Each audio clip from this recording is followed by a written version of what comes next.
La réalisation des pieux de fondation.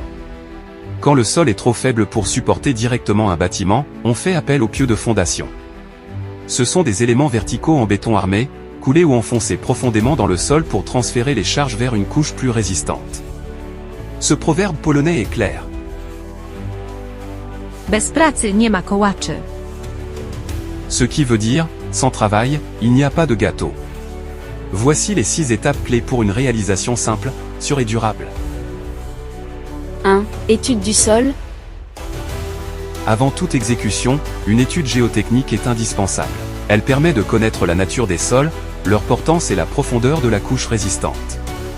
C'est grâce à cette étude qu'on choisit le type, le diamètre et la longueur des pieux à réaliser. 2. Implantation précise. L'implantation consiste à matérialiser sur le terrain les emplacements exacts des pieux selon le plan d'exécution. Cette opération se fait à l'aide d'appareils topographiques pour garantir une précision au centimètre près. Une erreur d'implantation peut provoquer un mauvais alignement des structures et fragiliser tout l'ouvrage. 3. Forage ou battage du pieu. Selon le type de pieu choisi, on procède soit par forage, pieu foré, soit par battage, pieu battu. Le forage consiste à creuser un trou vertical jusqu'à la profondeur prévue dans l'étude. Le battage, lui, consiste à enfoncer un pieu préfabriqué dans le sol à l'aide d'un marteau ou d'une machine vibrante. 4. Mise en place de l'armature. Une fois le trou prêt, on installe la cage d'armature en acier dans le forage. Cette cage sert à renforcer le pieu et à assurer sa liaison avec la fondation supérieure. Il faut s'assurer qu'elle soit bien centrée et correctement calée pour éviter tout contact direct avec le sol. 5. Bétonnage.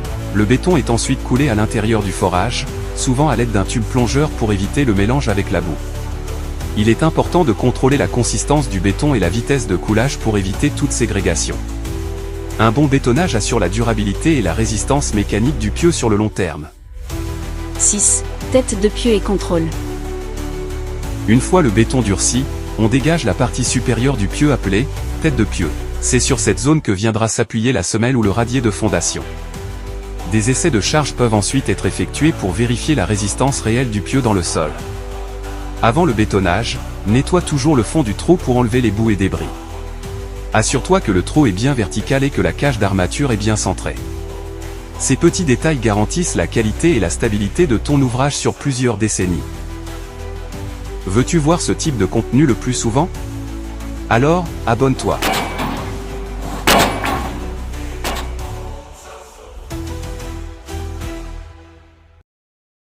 Kame Osaka